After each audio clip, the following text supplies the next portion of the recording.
बात कर रहे थे प्रॉफिट एंड लॉस की, तो ये नया पैटर्न है प्रॉफिट एंड लॉस का, बिल्कुल नए तरीके से क्वेश्चन कर रहे हैं। इसका मतलब समझना है।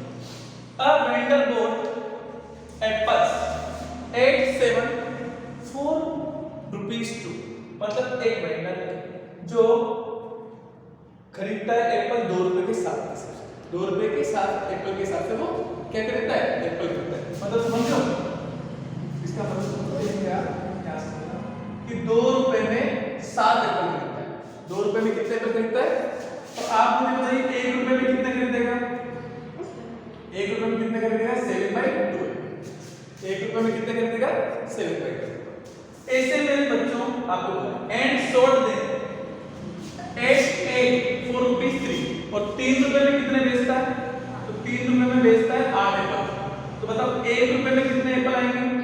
आप बताओ 8/3। हाँ, ये हमारी कॉस्ट प्राइस होगी और ये हमारी सेलिंग प्राइस होगी। लेकिन आप मेरे प्यारे बच्चों इस बात को ध्यान रखना कि कॉस्ट प्राइस और सेलिंग प्राइस जब भी आती है वो कैसे आती है? रुपए में आती है। तो इसलिए आप रुपया निकाला है कि 1 रुपए में इतनी चीज मिलेगी, इधर 1 रुपए में इतनी चीज बेचेंगे, 1 रुपए में इतनी चीज खरीदेंगे, 1 रुपए में इतनी चीज बेचेंगे, ये अलग है। इसके लिए आप क्या किया करो कि आप बताइए 2 रुपए में 7 एप्पल आते हैं, तो एक एप्पल की कॉस्ट क्या होगी? तो आप क्या बोलोगे? 2/7। एक एप्पल की कॉस्ट क्या होगी? 2/7। 7 एप्पल कितने के? 2 रुपए के, तो एक एप्पल कितने का? 2/7। ऐसे में कहूं कि 8 एप्पल 3 रुपए के बेचे तो एक एप्पल कितने में बेचोगे? हाँ, 3/8। मैंने क्या बताओ, एक एप्पल की कॉस्ट प्राइस, एक एप्पल की सेलिंग प्राइस। क्या प्रॉफिट एंड लॉस निकाल सकते हैं? क्या प्रॉफिट एंड लॉस निकाल सकते हैं? क्या प्रॉफिट एंड लॉस निकाल सकते हैं? तो प्रॉफिट कैसे निकालेंगे? तो अपन तो देखो प्रॉफिट का परसेंटेज और या लॉस का परसेंटेज, जिस भी चीज का परसेंटेज निकालना हो तो आप तो क्या करो, सेलिंग प्राइस में से कॉस्ट प्राइस को सीधा माइनस किया करो। माइनस करेंगे तो 3/8 - 2/7। अगर प्लस का आया तो प्रॉफिट, नेगेटिव आया तो loss. Upon profit and loss का परसेंटेज किस पे निकालते हैं? कॉस्ट प्राइस का। कॉस्ट प्राइस कितनी? 2/7। कोई दिक्कत है क्या? इनटू में 100। 7 को 3 से क्या 21, 8 को 2 से क्या 16, अपॉन 8 × 7 अपॉन 2/7। 7 से 7 कट जाएगा क्या? आप बताइए, मल्टीप्लाई में 100 तो चल ही रहा है ना, कोई दिक्कत है क्या? आप मुझे बताइए ये कितना बचेगा? 21 और -16 कितना बचेगा? 5। 8 और 2 16 अपॉन 100। कोई दिक्कत है क्या? आप बताइए 4 से कटेगा कितनी बार? 2 टाइम 5 टाइम। 4 से कटेगा कितनी बार? 4 टाइम। ये आएगा 124 अपॉन 4। कितना आ जाएगा? फिर 4 से काटेंगे 3 बार आएगा 5, एक बार, फिर 2 टाइम 5, कितना आएगा? 31.25। मेथड नंबर जो बिल्कुल कतई बेसिक बोलते हैं, इसको क्या बोलते हैं? कतई बेसिक बोलते हैं। इसको अपन क्या बोलते हैं? बिल्कुल बेसिक चीजें कि हाँ ठीक है यार, बिल्कुल आसान चीजें, इसको कोई परेशान होने की आवश्यकता नहीं है। दूसरा मेथड अपन कैसे करना है? मैंने कहा कॉस्ट प्राइस और सेलिंग प्राइस। मैंने कहा 7 एप्पल 2 रुपए में खरीदे जाते हैं, एक एप्पल कितने में आएगा? 2/7। कितना समझे? 7 एप्पल कितने में खरीदे जाते हैं? 2 रुपए में, तो एक एप्पल कितने में आएगा? मैंने कहा 8 एप्पल 3 रुपए में बेचे जाते हैं, एक एप्पल कितने में आएगा? 3/8। क्लियर? अब मेरी बात को ध्यान से समझना, इस बात को ध्यान से समझना कि अगर आप इसको इससे मल्टीप्लाई करो और इसको इससे मल्टीप्लाई, तो मैंने कहा 8 × 2 ये तो आती है आपकी 16, क्रॉस मल्टीप्लाई करने पर 7 × 3 आता है आपके पास 21, ये आती है आपकी 7। डायरेक्ट क्रॉस मल्टीप्लाई करो, इसको इससे मल्टीप्लाई करो, इसको इससे मल्टीप्लाई करो, यहां से जो मिलेगा ये अपने पास क्या मिलेगा? कॉस्ट प्राइस और सेलिंग प्राइस का रेशियो मिलेगा। क्या मिलेगा मेरे बच्चों? कॉस्ट प्राइस और सेलिंग प्राइस का रेशियो। मतलब 16 रुपए में किसी वस्तु को खरीदा और कितने में बेचा? 21 में बेचा। तो आप बताइए प्रॉफिट हुआ क्या? प्रॉफिट कितने का? 5। कितने से हुआ? 16 से। प्रतिशत के लिए सूत्र करेंगे 31.25% आ जाएगा। बात समझ में आई क्या? दूसरा मेथड कर सकते हो कितने के तरीका जो हमें याद है, ऐसे भी नहीं आता तो और समझो। मेथड नंबर 3 दूसरी भाषा की बात कि 7 एप्पल आपने 2 रुपए में, ठीक है? और सेलिंग कैसे की मेरे बच्चों? 8 एप्पल 3 रुपए, 7 एप्पल 2 रुपए और 8 तो यहाँ पे संख्याएं क्या अलग अलग है। हाँ हाँ सर, हाँ। तो देखिए भाई, यहाँ से 7 एप्पल 2 में खरीद रहे, 8 एप्पल कितने में खरीद रहे? 3 में। इससे बढ़िया तरीका और आसान तरीका कहीं नहीं मिलेगा। अब सबसे बढ़िया काम कि जब 7 एप्पल 2 में खरीद रहे तो आप इन दोनों का एलसीएम ले लो। मतलब आप क्या करो, ऐसे क्वेश्चन के अंदर नंबर्स क्या कीजिए, जितनी चीजें आप खरीद रहे हो उनकी संख्या बराबर कीजिए। इन दोनों का क्या है 56 एलसीएम होता है। तो मैंने कहा इसको किससे मल्टीप्लाई करो तो 56 आ जाए। तो आप लोग सर 8 से मल्टीप्लाई करो, 8 से मल्टीप्लाई करके क्या आएगा 56 एप्पल कितने में करेंगे, 8 का इंटू 7 दो 16, 56 एप्पल कितने में आएंगे 16 रुपए। मैंने कहा इसको किससे मल्टीप्लाई करेंगे एप्पल बराबर हो जाए, तो 7 से करो, 7 से कितने में आएगा 56 एप्पल। मैंने कहा कितने में 7 से करो 56, मतलब जितने एप्पल आपने 16 में खरीदे वो कितने में खरीद रहे हो 21 रुपए।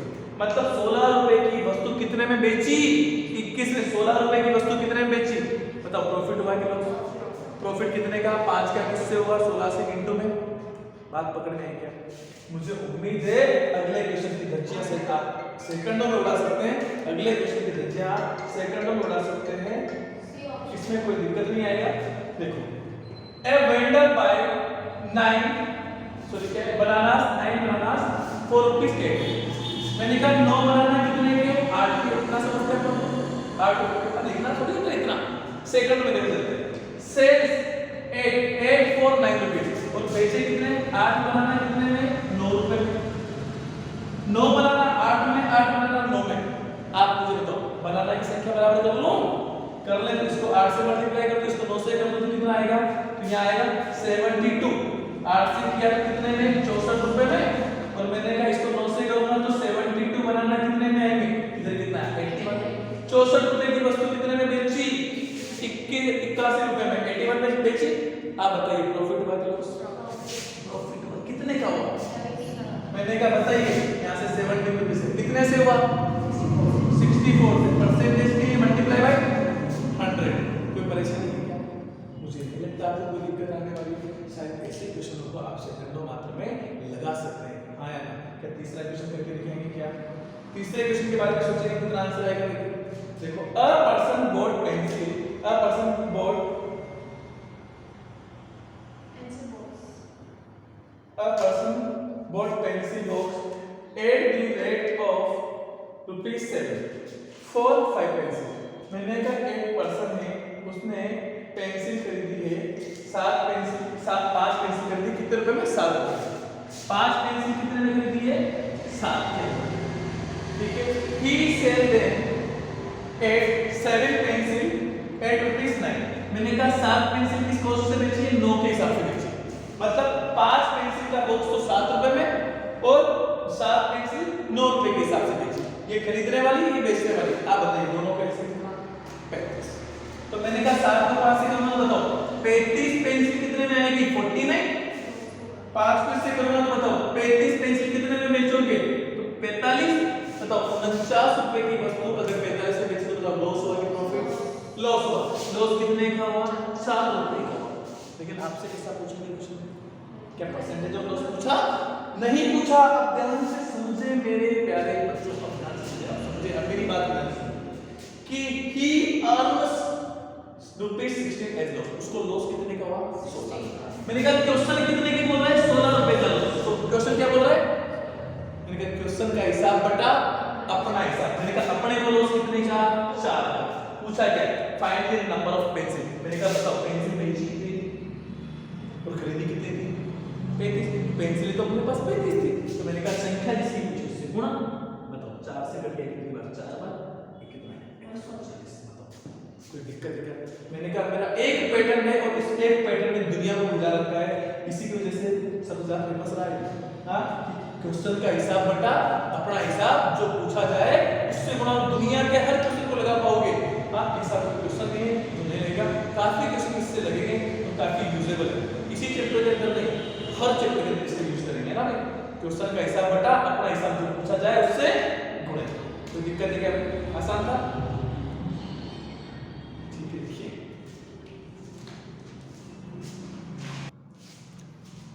नमस्कार दोस्तों, a man bought a number of orange of at 11 for a rupees. 1 रुपए में कितने ऑरेंज खरीदता है? 11 ऑरेंज।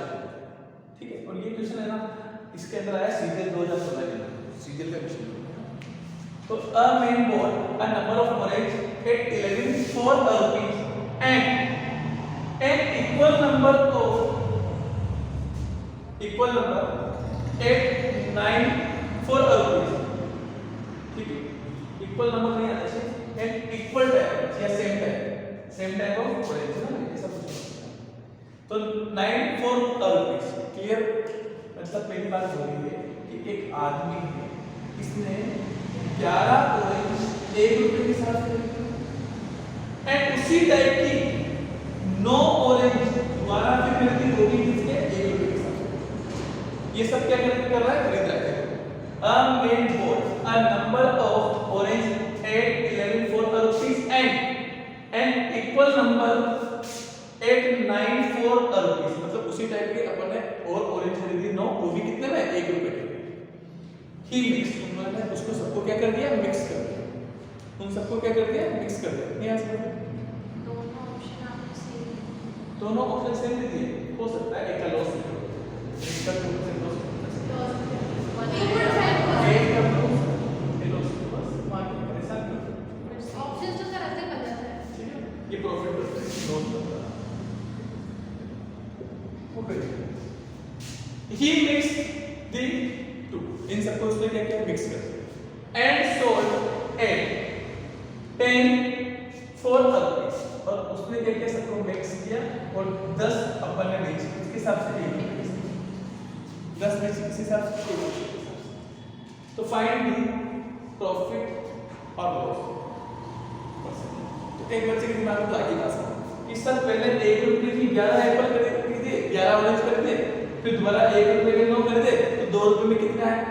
20 है क्या? ओ सर 1 रुपए में 10 में से 2 रुपए में 20 बचे, इसका मतलब नो प्रॉफिट नो लॉस। आगे नहीं है क्या? समझ समझे आपने कि आपने कितना कह रहा हूं कि बच्चा सोचता क्या है? हां, और इसमें सच बता रहा हूं, नो प्रॉफिट नो लॉस का ऑप्शन होता तो खटाक से कि 1 रुपए में 11 एक बच्चे ने खरीदी, 1 रुपए में 9 खरीदी, टोटल 2 रुपए में कितनी खरीदी? 20। 1 रुपए की 10 के हिसाब से बेची, 2 रुपए में 20, 2 रुपए में 20 खरीदी, 2 रुपए में 20 बेची, नो प्रॉफिट नो लॉस। लेकिन दुनिया में ऐसा नहीं है। हाँ, क्वेश्चन बिल्कुल डिफरेंट है। क्वेश्चन ये बोल रहा है कि 11 ऑरेंज 1 रुपए की, मतलब 11 का एक तरह की ऑरेंज है वो 1 रुपए में खरीदी, और दूसरी टाइप की 9 ऑरेंज और है जो 1 रुपए में खरीदी है। तो मैंने कहा इसमें पहले 11 खरीदी, इसमें 9 खरीदी थी, पर बेच को क्या रहा है? 10 बेचा। अब प्रॉफिट होगा कि लॉस होगा? तो मेरे बच्चों में 2 तरीके हैं। एक तरीका 1 2 3 या तीनों का एक्शन रेशियो, ठीक नहीं तो ऐसे कॉस्ट प्राइस और सेलिंग प्राइस। मैंने कहा बताओ, आप बताइए 11 एप्पल 1 रुपए में खरीदी तो 1 एप्पल कितने में गया? 1 ऑरेंज कितने में गया? एप्पल क्या प्लस दूसरे में 9 ऑरेंज 1 रुपए में खरीदी तो 1 ऑरेंज की कॉस्ट कितनी है? क्लियर? ये अपने पास कॉस्ट प्राइस है कितनी ऑरेंज की? 2 की। एक तो ये एक ही है, 2 ऑरेंज की कॉस्ट प्राइस है। अभी हमने क्या किया? 10 ऑरेंज 1 रुपए में बेची, तो बताओ 1 ऑरेंज कितने बेचेंगे? 1/10 टोटल बेच कितने? इसे 2 से मल्टीप्लाई, 2 से क्यों मल्टीप्लाई किया? क्योंकि 1 ऑरेंज इस टाइप की खरीदी थी, 1 ऑरेंज इस टाइप की खरीदी थी, तो खरीदी तो कितनी थी? 2। यहाँ पे 1 ऑरेंज कितने बेचने? 1/10 में बेचेंगे कितने? 2, क्योंकि जितनी खरीदे उतनी बेचो, तब जाके हमें पता चलेगा कॉस्ट प्राइस और सेलिंग प्राइस। बात पकड़ में है? क्लियर है? आई है आप मैंने कहा या तो क्या करेंगे? इनका एलसीएम ले लो, एलसीएम लेंगे तो 9 + 11 बटे 11, इधर कितना आएगा? 2/10। याद है आपको? इसको इधर मल्टीप्लाई कर दो तो 20 × 10 कितना आ जाएगा? 200। 99 और 2 190। याद है? ये क्या रेशियो होता है? कॉस्ट प्राइस और सेलिंग प्राइस। 200 रुपए की वस्तु कितने में बेची? बताओ लॉस हुआ कि प्रॉफिट? लॉस। कितने का हुआ? 200। परसेंटेज तो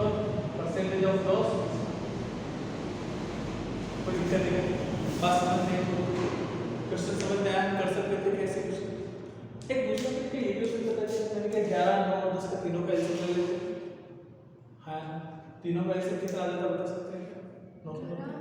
11 9 और 10 का हाँ मैं इनका तो आ जाता 110 110 का 9 के साथ देते तो कितना आता?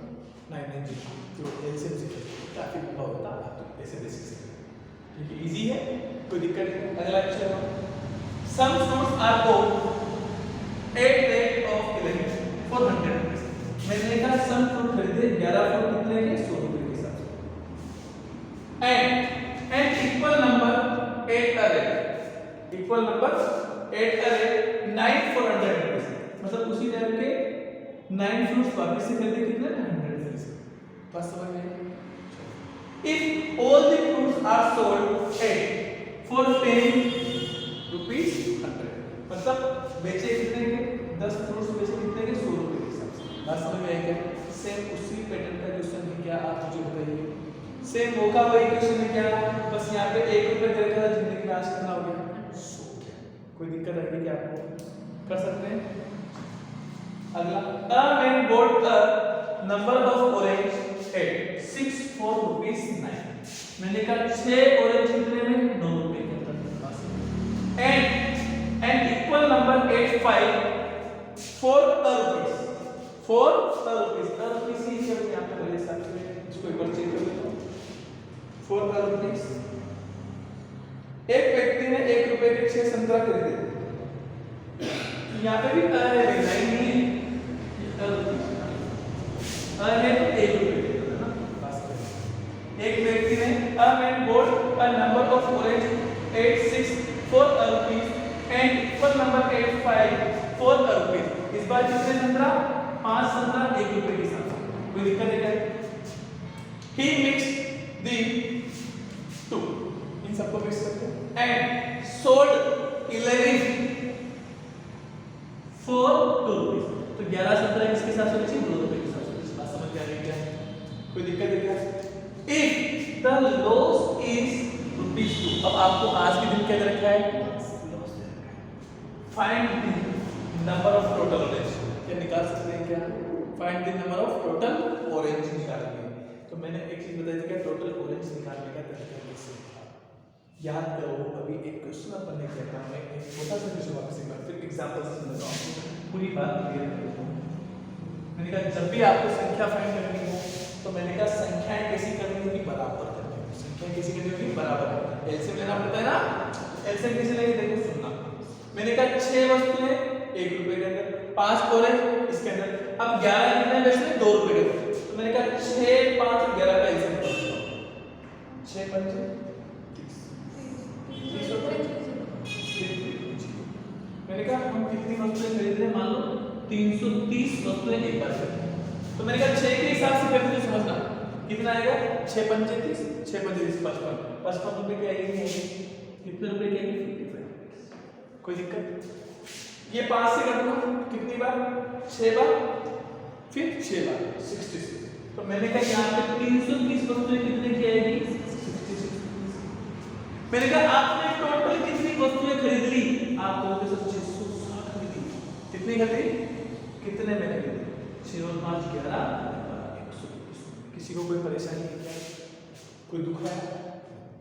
सर 11 वस्तुएं 2 रुपए में खरीदी, हम कितनी है 330। तो 11 को डिवाइड करो कितना आएगा 30। तो मैंने कहा आप बताइए 330 वस्तुएं कितने में 11 से डिवाइड किया कितनी बार आएगा, सॉरी 660। अपन कितनी बेचेंगे 660 बेचेंगे, फिर 660 बेचेंगे तो बेचेंगे भी कितनी 660। तो कितनी बार आएगा 660 वस्तुओं की बताओ सेलिंग प्राइस कितनी है। तो 6 बार कटेगा कितना पड़ेगा 6 और 0 तो 7 है। 60 तो 2 से क्या कितना है 120। कितना है 120। मैंने कहा सर 660 वस्तुएं 121 रुपए में खरीदी थी, 660 वस्तुएं 120 रुपए में बेची है। आप बताओ प्रॉफिट हुआ कि लॉस कितने का हुआ? क्वेश्चन क्या हुआ? इफ द लॉस इज ₹2, अगर लॉस कितने का हुआ 2 का, तो क्वेश्चन कितने का बोल रहा है 2 का। हम कितने का बोल रहे हैं 1 का। क्वेश्चन कितने का बोल रहा है 2 का, हम कितने का बोल रहे हैं 1 का। क्वेश्चन का हिसाब बटा क्या पूछा है नंबर ऑफ ऑरेंजेस। ऑरेंजेस कितने बेचने वाली 660। बताओ आ जाएगा क्या आंसर? उम्मीद है अब धीरे धीरे क्वेश्चन हमारे दिमाग के हिसाब से चलने लगे होंगे और कॉन्सेप्ट दिमाग में पकड़ में आएगा। कल इसके 3-4 क्वेश्चन और करेंगे, उसके बाद आपके दिमाग में पूरी तरीके से सेट हो जाएगा। बाकी हंसते रहिए, मुस्कुराते रहिए, देखते रहिए मैथमेटिक्स का शो, करते रहिए।